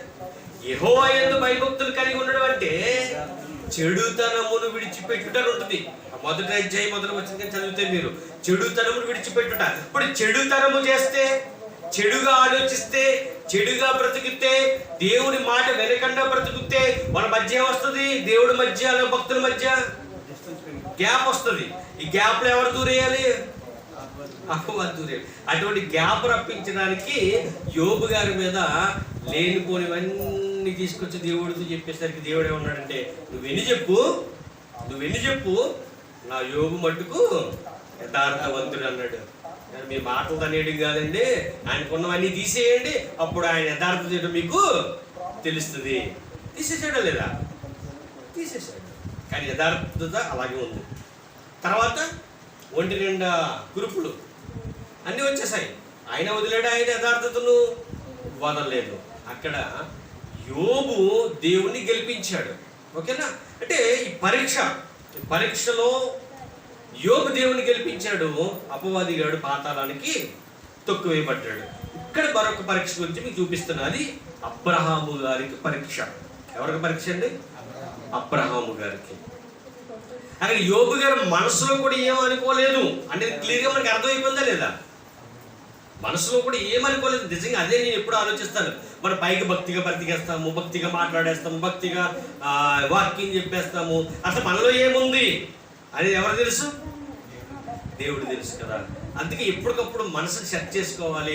ఎవరి మీద ద్వేషం పెంచుకోకూడదు, ఎవరి గురించి కూడా మనం ఏమి తప్పుగా మాట్లాడకూడదు, ఎవరి గురించి ఏమి ఆలోచన మనలో ఉండకూడదు. అంటే ఎప్పటికప్పుడు ఈ మనసుని ఏం చేయాలంటే సెట్ చేసుకోవాలి. అంటే మనం ఎంత భక్తి పనులు అయినా సరే అండి, ఏదో ఒక విషయంలో ఏదో ఒక ఆలోచన మనకు వస్తుంది. ఎవరెవరి గురించి తప్పుగా మాట్లాడే ఆలోచన మనకు వస్తుంది. ఎవరు పెట్టేది? అపవాది పెట్టేది. గుర్తుపెట్టుకోండి. మనం అనుకుంటాము గొప్పగా బతికేస్తారు కదా అనుకుంటాం, కానీ అపవాది ఇక్కడ ఎప్పటికప్పుడు మనలోకి ఏంటంటే ఏదో పెట్టాలని ప్రయత్నం చేస్తాడు. నాకు చాలా ఆలోచనలు వస్తూ ఉంటాయి. చాలా ఆలోచనలు వచ్చి వేరే వాళ్ళ గురించి, వాళ్ళు ఇలాగా ఇవన్నీ నా మనసులో అలా వస్తూనే ఉంటాయి. కానీ నేను భయపడిపోతూ ఉంటాను ఒక్కొక్కసారి. ఎందుకంటే ఎక్కడ ఈ ఆలోచన వచ్చిన తర్వాత వాళ్ళ గురించి వాళ్ళని తప్పుగా మాట్లాడతాను, వాళ్ళ గురించి మళ్ళీ తప్పుగా చెప్తాను, వాళ్ళ గురించి ఏమైనా తప్పుగా మాట్లాడితే దేవుడు మళ్ళీ నాకు ఏమిస్తాడు? శిక్ష విధిస్తాడు గ్యారంటీగా. ఎప్పటికప్పుడు దాన్ని సెట్ చేసుకోవాలి. ఆ శక్తి మనకు కావాలి, ఆ జ్ఞానం మనకు కావాలి. అది ఇచ్చేది ఎవరంటే దేవుడేనండి. అది ఇచ్చేది దేవుడే. కాబట్టి ఇక్కడ యోబు గారు తన మనసులో ఏమీ కూడా అనుకోలేదు. ఉన్నట్టుగా కుండ బద్దలు కొట్టినట్టుగా తన భార్యతో చెప్పేశాడు, యెహోవా ఇచ్చుకున్నాడు, యెహోవాయే తీసుకున్నాడు. యెహోవా మేలు అనుగ్రహించాడు, అవి పొందాము. ఇప్పుడు కీడిచ్చాడు, పొందుతాను. దేవుని నామానికి మహిమ కలుగునుగాక అని ఏ విషయంలో కూడా పాపము చేయలేదు. అది యోబు గారు దేవుని గెలిపించేశాడు అక్కడ. రైట్. ఇప్పుడు ఎక్కడికి వెళ్ళిపోతున్నాడు? అబ్రహాము గారి దగ్గరికి. అబ్రహాము గారికి దగ్గరికి వెళ్ళి ఏమంటున్నాడు ఈయనంటే, అబ్రహామా అని పిలిచేసరికి అయ్యా అన్నాడు. ఎందుకంటే దేవుడు మాట గురించి ఎదురు చూస్తుంటాడు ఇప్పుడు కూడా అబ్రహాము. దేవుడు నాతో ఏం మాట్లాడతాడు? కోరిక తీరిపోయింది ఆయనకి. ఏంటని కోరిక? అంటే సారా గర్భములో ఒక కుమారుణ్ణి కనాలి. అది ఎవరిచ్చిన వాగ్దానం? దేవుడిచ్చిన వాగ్దానం. దేవుడిచ్చిన వాగ్దానం 25 సంవత్సరాలు గడిచినప్పటికీ కూడా ఆయనలో విశ్వాసం ఏమాత్రం కూడా తగ్గలేదు. 25 సంవత్సరాల తర్వాత సారా గర్భాన్ని ఇస్సాకు పుట్టడం జరిగింది. అయితే చాలా ఇష్టం అండి అబ్రహాముకి ఇస్సాకు అంటే చాలా ఇష్టమట. ఇప్పుడు దేవుడు ఏం చేస్తున్నాడంటే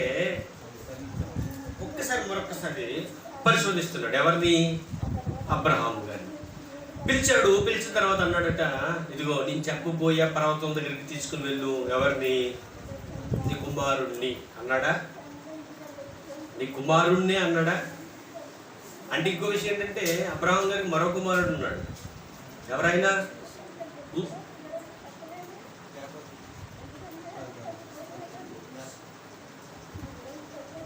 అబ్రహాము గారికి ఇస్మాయిల్ కూడా తన కుమారుడే కదా లెక్కైతే. అవును. కానీ దేవుడు వాగ్దానం ఇచ్చింది ఎవరికి? ఇస్సాకు పుడతాడు, సారా గర్భాన్ని పుడతాడు. అంటే ఈ బైబిల్ చదివితే చాలా గొప్పగా ఉంటుందండి. దేవుడు వాగ్దానం ఇచ్చేసిన అబ్రహాంకి. శారా కూడా తెలుసు ఆ విషయం. ఆ మాట ఇచ్చినప్పుడు శారా పక్క నుంచి నవ్వుతుంది అనమాట. ఆ గర్భం ఉడికిపోయింది, కదా, ఇంకా నాకు పిల్లలు ఎలా పుడతారు, వాళ్ళేంటి పిల్లలు ఇస్తానంటున్నారంటే దేవదూతల రూపంలో దేవదూతలు వచ్చినట్టుగా మనకి చరిత్రలో ఉంటుంది అనమాట. వచ్చి భోజనం చేస్తారు అక్కడ అబ్రహాము గారి ఇంటి వద్ద భోజనం చేస్తారు. భోజనం చేసేసిన తర్వాత అప్పుడు అంటారనమాట, నీకు పిల్లలు లేరు కాబట్టి నీకు దేవుడు ఒక కుమారుణ్ణి అనుగ్రహిస్తాడు, సారా గర్భమున ఒక కుమారుడు పుడతాడు అని చెప్పినప్పుడు లో నుండి నవ్వుతుంది ఆమె. అంటే ఏంటి, ఆమెకి ఏమి లేదు, ఏంటి నా గర్భము ఉడికిపోయింది కదా, పని చేయదు కదా, మృతతృణమైనది కదా, ఈ గర్భంలో కుమారుడు ఎలా పుడతాడు, ఎలా ఉంటాడు, అసలు ఎలా వస్తాడు అంటే అవి నవ్వుకుంటుంది. సరే, అది పక్కన పెడదాము. కానీ అబ్రహాము గారి విశ్వాసంతో నమ్మాడు. అబ్రహాము గారికి విశ్వాసం ఉంది.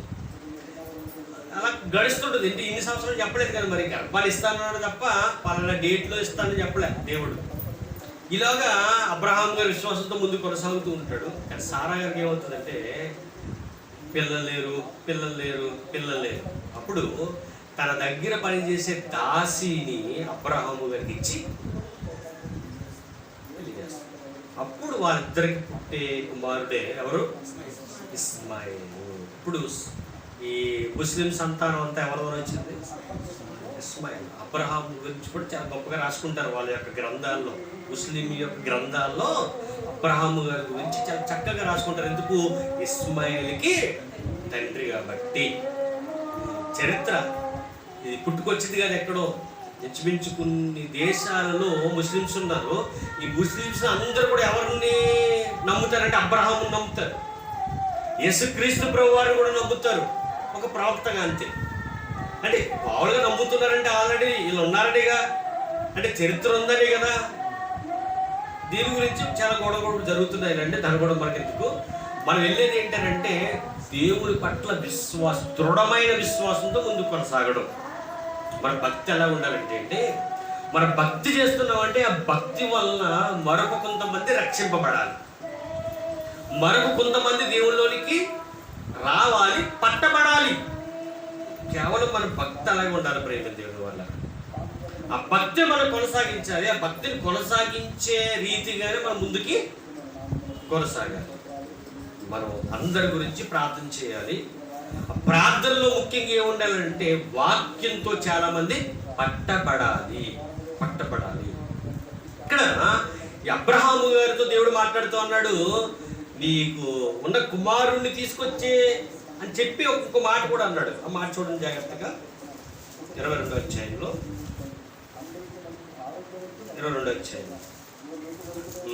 2వ వచనం, నీకొక్కడై ఉన్న నీ కుమారుని అనగా నువ్వు ప్రేమించు ఇస్సాకును. అంటే అబ్రహాము గారు ఎవరిని ఎక్కువ ప్రేమిస్తాడు? ఇస్సాకునే, ఇస్మాయిల్ కాదు, ఇస్సాకునే ఎక్కువ ప్రేమిస్తాడు. నువ్వు ప్రేమించి ఇస్సాకును తీసుకుని మోరియా దేశంలోకి వెళ్ళి అక్కడ నేను నీతో చెప్పబో పర్వతములో ఒక దాని మీద దహన బలుగా అతన్ని అర్పించమని చెప్పాను. అర్పించమన్నాడంటే అప్పుడు అబ్రహాం ఏమనాలి? ఏంటయ్యా నువ్వు ఇప్పుడో చెప్పావు, ఇప్పుడో ఇచ్చావు, ఇంతగా నేను ప్రేమిస్తున్నాను, నా భార్య అయినా సారాయి ప్రేమిస్తుంది, ఇంత ముద్దులు కుమారుని తెచ్చి దాని బలిగి ఇచ్చామంటున్నావేంటి అన్న మాట ఆయన నోట రాలేదండి. ఎందుకు? ఆయన తెలుసు యెహోవా ఇచ్చాడు, ఆయన అడుగుతున్నాడు. అంటే విశ్వాసుల యొక్క ఆలోచనలు ఎలా ఉంటాయంటే చాలా గొప్పగా ఉంటాయండి. ఇంకొక నమ్మకం ఏంటి ఆయనకి? ఆయన అడుగుతున్నాడు, ఇచ్చేస్తాను. నేను అడగకుండానే ఆయన నాకు ఇది దయచేశాడు. అంటే నా దేవుడు ఎంత గొప్పవాడంటే బలిచ్చిన తర్వాత కూడా మళ్ళీ తిరిగి తీసుకురాగలిగిన సమర్థుడు నా దేవుడు. అది ఆయనకి ఇష్టం, ఇచ్చామన్నాడు, ఇచ్చేస్తానని బయలుదేరిపోయాడండి. భార్యతో చెప్పలేదు, భార్యతో చెప్తే ఒప్పుకుంటుందా? కొన్ని విషయాలు ఎవరో తెలియకూడదట. అలాగంటే మీరు అందరూ కోపడతారు. కొన్ని విషయాలు అన్ని విషయాలు కాదులేండి. అయితే ఎందుకు ఈ విషయాలంటే భార్యతో చెబితే కుర్రవాడిని బలి ఇవ్వడానికి ఒప్పుకోదండి, జరగని పని. ఎందుకంటే లేక పుట్టిన కుమారుడు ఎలా ఇచ్చేస్తావయ్యా? దేవుడు ఏది ఇచ్చాడు, దేవుడు ఇచ్చాడు, మళ్ళీ తీసేసుకుంటాంటే ఎలాగిస్తావు నువ్వు? ఇచ్చేమంటదా చెప్పండి? అంత శక్తి ఉంటుందా? అందుకే బలహీనమైన ఘట్టం ఎవరు మిమ్మల్ని కించపరచట్లేదండి ఆడవాళ్ళని. దేవుడు అన్నాడు, మీరు భక్తి పరులే, మీరు బాగా భక్తి చేస్తేనే, మీరు బాగా ప్రార్థన చేస్తేనే మగవాళ్ళు లేదా మీ భర్త లేదా మీ పిల్లల ముందుకి బాధ్యత అంతా మీదే. మీరేం చేయాలి? ఎక్కువ ప్రార్థన చేయాలి. ఆడవాళ్ళు ఎందుకు? ఇంటికాడ ఉంటారు కాబట్టి. మరి మగవాళ్ళు ఎందుకు ప్రార్థన చేయకూడదు అంటే మరి వాళ్ళు బయటకు వెళ్ళాలి కదా. వాళ్ళకంటే ఎక్కువ శాతం ఎవరు ఇంటికాడ ఉంటారు? ఆడవాళ్ళే ఉంటారు. ఓకే, అందుకని చెప్పేసి మీ బాధ్యత ఏంటంటే వాళ్ళు ప్రార్థన చేయడం. ఇక్కడ అబ్రహాము గారికి అర్థమైంది, దేవుడి దగ్గర దేవుడు తీసుకెళ్ళిపోయాడట ఆ మోరియా పర్వతం మీదకి వెళ్ళిపోయాడట. వెళ్ళిపోయిన తర్వాత వెళ్తుంటే అప్పుడు ఇషాకు అడుగుతాడట, నాన్నగారండి మీరు బలి ఇవ్వడానికి వెళ్తున్నాం కదా ఇప్పుడు? అవునా అన్నాను. సరే, అయితే పుల్లలు ఉన్నాయి, అగ్గట్టుకు వెళ్తున్నాం, ఏమండి కత్తట్టుకు వెళ్తున్నాం బలి ఇవ్వడానికి. మరి బలి ఇవ్వడానికి గొర్రెపిల్ల లేదండి అని అడిగారటండి. ఎంత బాధ ఉంటుందండి అబ్రహాంకి? మామూలు బాధ కాదండి. ఇంటి కుమారుణ్ణి అడిగాడు దేవుడు. ఆ కుమారుడే నన్ను ప్రశ్నిస్తున్నాడు. ఏమని చెప్పాలి ఇప్పుడు? ఏమని చెప్పాలి ఇప్పుడు? లోన మదరపడిపోయి ఉంటాడు, బాధపడి ఉంటాడు. కానీ ఆ బాధలో ఆ ఇబ్బందులు కూడా ఎప్పుడు కూడా అతనిలో ఒక ఆలోచన వచ్చి ఉండదు. ఏంటది? ఎందుకు ఇవ్వాలి ఆ కుమారుడిని? ఇచ్చిన తీసుకుంటాడు ఈయన అని ఆలోచన రాలేదు ఆయనకి. యెహోవా ఈరే వాళ్ళ ఆయనే చూసుకుంటాడు నాన్న అన్నాడట. అన్ని సర్దేశాడట. ఇంకా మరొకసారి అడిగే ఉంటాడు. అక్కడ ఒకసారి రాశాడు కానీ అడుగుతాడు, అడగడ కుర్రోడు కదా. ఏది గొర్రెదని అడుగుంటాడు. ఆయన ఒకటే సమాధానం చెప్పుకుంటాడు, ఆయన దేవుడే చూసుకుంటాడు. ఆయన ఇంకంటే అయిపోయి లాస్ట్కి వచ్చేసరికి ఏం చేయాలి? కుమారుణ్ణి కట్టెల మీద పెట్టాలి, పడుకోబెట్టాలి. పడుకోబెడుతున్నాడు. పడుకోబెట్టేటప్పుడు ఎంత బాధ ఉంటుంది చెప్పండి. అదేంటి నాన్న, గొర్రెని కదా కట్టాలి, నువ్వు నన్ను కడుతున్నావు ఏంటి అని అడగడా? అడుగుతాడు. గొర్రె పిల్లేది అని అడిగి కొడుకు గొర్రెని కట్టకుండా నన్ను కడుతున్నావు ఏంటి డాడీ అని అడగడా అంటే అడుగుతాడు. అడిగేటప్పుడు కూడా ఎంత మదనపడి ఉంటాడు ఆయన, ఎంత బాధపడి ఉంటాడు, ఎంత ఏడ్చుంటాడు. కడుతున్నాడట. డాడీ ఏంటి డాడీ ఇది? ఏంటి నన్ను నరికేస్తావా, నన్ను బలిస్తావా? అండా ఒక మాట అన్నవాడు ఈ మాటలు రావా? వచ్చే ఉంటాయి కానీ ఎక్కడ కూడా వెనక తగ్గట్లేదండి. ఎందుకు తగ్గట్లేదు చెప్పండి? యెహోవా ఇచ్చెను, యెహోవా అడిగాడు కాబట్టి ఇచ్చేస్తున్నాను అంటే ఒక్కటే గురైనకి. అక్కడ నా కొడుకు, నేను ఇష్టపడిన కొడుకు, నేను ప్రేమించిన కొడుకు అనేది లేదు అక్కడ. ఇప్పుడు కొడుకు కంటే ఎవరికి ప్రథమ స్థానాన్ని ఇస్తున్నాడు అబ్రహాము? మన జీవితాల్లో కూడా మనకు కూడా ఇటువంటి ఎదురవుతూ ఉంటాయి. ఇటువంటి ఎదురైనప్పుడు మనకి ఎవరికి ప్రథమ స్థానాన్ని ఇవ్వాలంటే దేవునికే ప్రథమ స్థానాన్ని ఇవ్వాలి. ఏమిస్తారా? ఇవ్వగలిగే ధైర్యం ఉందా? ఇవ్వగలిగే ఆ శక్తి ఉందా చెప్పండి ఒకసారి మనకి. అప్పుడు మనం ఏం ఆలోచిస్తామంటే ఈరోజు కాకపోతే రేపు కాకపోతే ఎల్లుండు మనం పని చేయవచ్చు. కానీ ఇప్పుడు నేనేం చేయాలి? దీన్ని కాపాడుకోవాలి అనుకుంటాం. దేవుడి పరీక్ష ఇలాగే ఉంటాయి. ఇప్పుడు ఏం చేయాలి అర్థం కావట్లేదు. ఏదేమైనా పర్లేదు, దేవుడు చూసుకుంటాడు. అన్ని రెడీ చేసేస్తున్నాడు, అన్ని రెడీ చేసి కట్టేసాడట, పనులు పెట్టేసిన తర్వాత ఒక్కటే ఇంకా ప్రార్థన చేసుకున్నాడు. ఇంకా దేవుడికి అడిగాడు కాబట్టి ఆయనకి ఇచ్చారని మనసులో కల్మషం లేదు. బాగా ఆలోచించండి. అబ్రహాము మనసులో కల్మషం లేదు, అబ్రహాము మనసులో వేరే ఆలోచన లేదు. దేవుడు అడిగాడు, ఇచ్చేయాలి. పడుకోబెట్టేశాడు, కత్తెత్తాడట. ఎత్తి తిప్పడానికి చూడండి. అక్కడ మాట చూడండి ఒకసారి. మాట అడుగుతున్నప్పుడు ఎలా ఉంటుందో ఆ సందర్భాన్ని మనం ఆలోచించగలిగితే 13వ వచనం అండి, 22వ అధ్యాయము 13వ వచనం. అప్పుడు అబ్రహాము, అక్కడి నుంచి కాకుండా 10వ వచనం కానీ చూద్దాం. 10వ వచనం. అప్పుడు అబ్రహాము తన కుమారుణ్ణి వధించుటకు తన చేయి చాపి కత్తి పట్టుకునగా, అంటే ఇవ్వడానికి సిద్ధపడిపోడే లేదా? అంటే అతను మనసులో ఆల్రెడీ ఏమి చేస్తున్నట్టు, ఇంక తన మనసులో ఇంక నా కుమారుని బలిగా అర్పించేశాను, అర్పించేశాను. కట్టట్టుకున్నాడట, పైకి లేపాడట. తర్వాత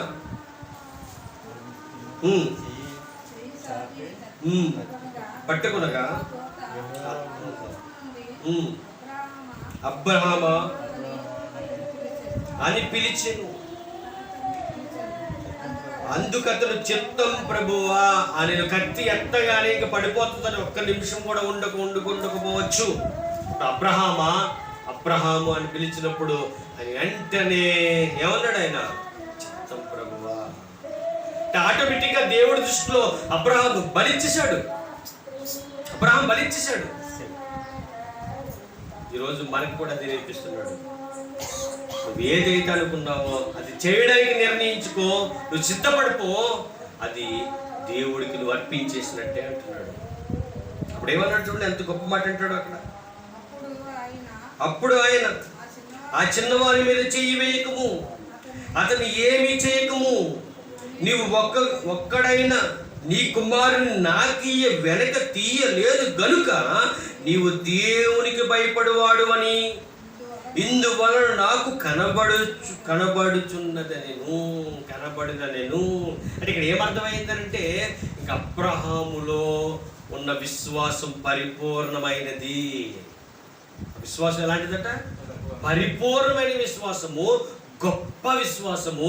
ఆ విశ్వాసము అబ్రహాములో స్థిరముగా నిలబడిపోయే విశ్వాసం.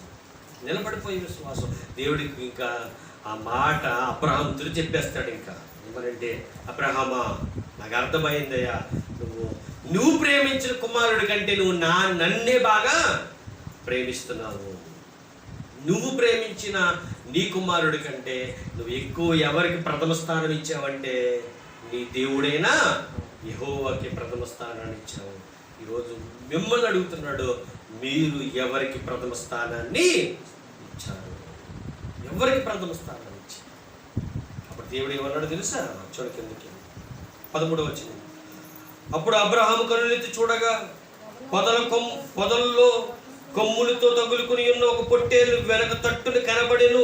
అబ్రహాము వెళ్ళి ఆ పొట్టేలు పట్టుకుని ఆ కుమారునికి మారుగా పెట్టి దహన బలిగా అర్పించెను.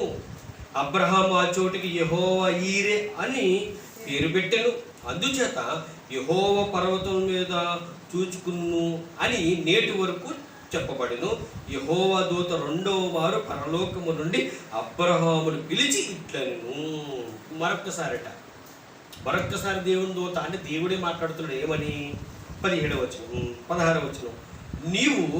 నీకు ఒక్కడే ఉన్న నీ కుమారుని వెనక తీయక కార్యం చేస్తున్నందున నేను నిన్ను ఆశీర్వదించి ఆకాశ నక్షత్రముల వలె సముద్ర తీరమందలి ఇసుక రేణువు వలె నీ సంతానమును నిశ్చయముగా విస్తరింపచేసేదను. అంటే ఎప్పుడు ఆ వాగ్దానం ఇచ్చాడు దేవుడు? ఇష్టమైన కుమారుణ్ణి ఇవ్వడానికి వెనక తీయలేదు కనుక అబ్రహాముని ఎలా చేశాడట? విశ్వాసులకి తండ్రిగా చేశాడు. అనేకులు ఇప్పుడు ఏమవుతారట? ఎంత విస్తారమైన జనం అవుతారని చెప్పాడు? ఆకాశ నక్షత్రం లెక్కెట్టారు. ఎప్పుడైనా లెక్కెట్టారండి? చిన్నప్పుడు ట్రై చేశాను నేను, శుభ్రుడిగా లేదని చెప్పేవాడు. మిమ్మల్ని అలా చెప్పారా? మీకు లేదా? లెక్కడానికి ట్రై చేసినా లెక్క మీకు తెలియదు. ఓన్లీ ఆకాశం కదా, నక్షత్రం లెక్కెట్టలేము అనుకోవచ్చు. ఇంకోటి ఏమన్నాడు? ఇసుక రేణువులు. పోనీ ఏం లెక్కెట్టారా? తెచ్చుకోండి, గెమరేసి తెచ్చుకోలేదు. మన దగ్గర లెక్కెట్టండి ఒకసారి. వాటికంటే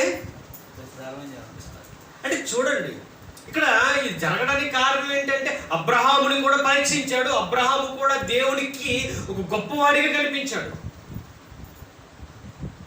అంటే ఇప్పుడు ఈ కార్యక్రమం జరుగుతుంది కదా. జరుగుతున్నప్పుడు ఎవరికి ఆనందం?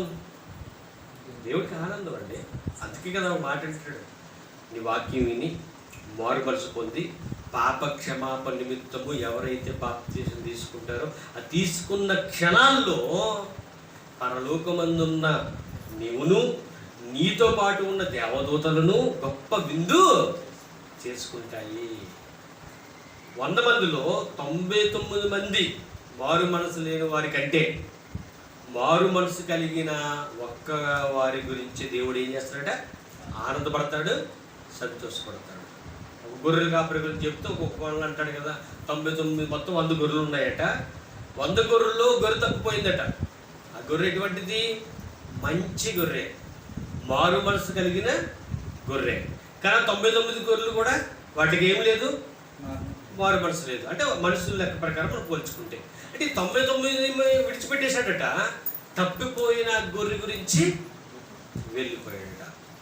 ఇప్పుడు కూడా దేవుడు జనం ఎంతమంది ఉన్నారు అని చూడడు, అందులో ఉన్నవారు ఎవరు మారు మనసు కలిగి పాపక్షమాపణ నిమిత్తము బాప్తీసం తీసుకున్నారని ఆ ఒక్క మంచి వాడి గురించి దేవుడు ఏం చేస్తాడంటే ఆనందపడతాడు, సంతోషపడతాడు. ఇక్కడ అబ్రహాము గారి గురించి మనం ఆలోచించినప్పుడు అబ్రహాం గారి జీవితంలో గొప్ప మేలులు జరిగాయి, గొప్ప ఆశ్చర్యమైన కార్యాలు జరిగాయి. ఇన్ని జరిగినా దేవుడు మరొకసారి పరిశోధించాడు. ఎందుకంటే ఇంకా ఈసారి అబ్రహాము ద్వారా అనేక మందిని ఏం చేయాలి? పిల్లలను కలిగించాలి. విశ్వాసులకు తండ్రిగా అబ్రహాము నేను మార్చాలి. అలా మార్చాలంటే అబ్రహాము విశ్వాసం ఎలాగుందో ఒక్కసారి నేను పరీక్షించాలి. పరీక్షించాడు, పరీక్షలో గెలిచాడు. అప్పుడు అబ్రహాముని విశ్వాసం తండ్రిగా మార్చాడు. అబ్రహాము సంతానాన్ని ఇసుక రేణువుల వలె, ఆకాశమందు నక్షత్రాల వలె అభివృద్ధి కలిగించాడు. ఇవన్నీ మనకు తెలుసు.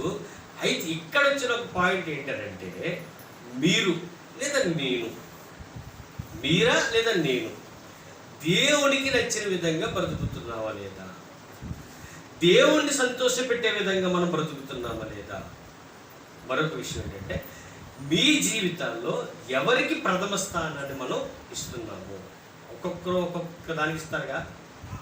ఒకరికి బాగా ఇష్టం ఏంటంటే మంచి పేరు సంపాదించుకోవడం. మరొకరికి బాగా ఇష్టం ఏంటంటే ఆస్తి సంపాదించుకోవడం. మరొకరికి బాగా ఇష్టం ఏంటంటే బంగారం లేదా ఇల్లులు. ఇవన్నీ ఉంటాయి. ఇష్టం లేని వారు ఎవరు ఉండరండో, అందరికీ ఉంటాయి. అంటే ఇవన్నీ మనకి ఇష్టమైన వీటన్నిటికంటే ఎక్కువ ఎవరికి ఇస్తున్నాం? ఎవరికి ఇస్తున్నారు మీరు మీ కుటుంబంలో? మీ భర్తక, భార్యక, పిల్లలక, లేదా నీ బంధువులక? ఎవరికి ఇస్తాం? ఎవరికి ఇవ్వాలి? ఎవరికి ఇవ్వాలి? అబ్రహాం గారు ఎవరికి ఇచ్చాడు? దేవుడికి ఇచ్చాడు. కుమారుని ఇచ్చేమన్నా సరే ఎవరితో చెప్పలేదు. దేవుడు చెప్పిన మాట ప్రకారంగా ఆ పర్వతానికి వెళ్ళిపోయాడు. యోబు గారు ఎవరికి ఇచ్చాడు? దేవుడికి ఇచ్చాడు. ఇంకన్నీ లేవు, ఎవరు లేరు. భార్య వచ్చింది, దూషించేవయ్యా అంది. నేను దూషించను, నా దేవుడు నాకు గొప్పోడు. మరి ఆదాము గారు ఎవరికి ఇచ్చారు? అవ్వ గారు ఎవరికి ఇచ్చారు? వచ్చేవారు ఇచ్చారు. ఇంకో విషయం ఏంటంటే మనం ఎవరికి ఇస్తున్నాం? మరి ఇది కూడా నేర్చుకోవాలిగా. మనం ఎవరికి ఇస్తున్నాం? సింపుల్ మాట. మీరు ఎవరికి ఇస్తున్నారో తెలియాలంటే ఇక్కడ ఉన్న వారు చెప్తున్నా, వచ్చే ఆదివారం ఎంత పని ఉన్నా మందిరానికి వచ్చి వాక్యం వినడానికి ఎవరైతే ఇక్కడికి వస్తున్నారో వారే దేవుడికి ప్రథమ స్థానం ఇచ్చినట్టు. అంటే కంటితో చూసేదని చెప్తున్నాను అంతే. వాన్ ఏంటంటే దేవుడు చూసుకుంటాడండి. మరి మనకు కూడా తెలియాలిగా. ఎవరైతే ఇక్కడికి దేవుడే నాకు అన్ని, ఆయనకి ప్రథమ స్థానాన్ని ఇస్తున్నాను అని ఒక ఆలోచనతో బ్రతుకుతారో వారి జీవితాల్లో ఎన్నో కార్యాలు జరుగుతాయండి. ఆ కార్యాలు పుస్తకానికి కనిపించకపోవచ్చు, చెవికి వినిపించకపోవచ్చు, కానీ దేవుడు అద్భుతాలు చేయడానికి సిద్ధంగా ఉన్నాడు. ఆ కార్యాలు మన కుటుంబాల్లో జరగాలి అంటే ముందు మీరు ప్రథమ స్థానాన్ని దేవునికి ఇవ్వాలి. ఒక అబ్రహాము వలె, యోబు వలె.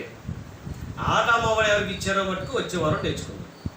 మీరు ఎవరికి ఇచ్చారో కూడా వచ్చే వారం తెలిసిపోవచ్చు చాలా మటుకు. అందరూ కూడా ఈ మాటలు విన్నందుకు, ఈ మాటలు మీ హృదయాల్లో మీరు భద్రపరచుకోవాలని మనస్ఫూర్తిగా కోరుకుంటూ నా మాటలు ముగిస్తున్నాను. తల్ల వంచండి, ప్రార్థన చేసుకుందాం. ప్రార్థన. పరలోకమందున్న మా కన్న తండ్రి, ఈ పరిశుద్ధమైన శ్రేష్టమైన ఘనమైన నామములకు స్తుతులు స్తోత్రములు తండ్రి. దేవ, ఇదిగోనైనా నీ పిల్లలముగా మేమందరం కూడా కలిసి ఈ మాటలు వందనాలు తండ్రి. మీరు వినిపించిన అవకాశాన్ని బట్టి వందనాలు తండ్రి. నిజమే, మా జీవితాల్లో మేము ఎవరికి ప్రథమ స్థానాన్ని ఇస్తున్నాం. ఒక్కసారి మాకు మేము పరిశీలన చేసుకుని, ఇది అబ్రహాము గారు, యోబు గారు, ఎన్ని ఇబ్బందులు ఎదురైనా, ఎన్ని కష్టాలు వచ్చినా, యోబు గారు అయితే తండ్రి తన ప్రథమ స్థానాన్ని నీకే ఇచ్చారు తండ్రి. అలాగే నాయన అబ్రహాము గారిని కూడా మీకు జ్ఞాపకం చేశారు తండ్రి.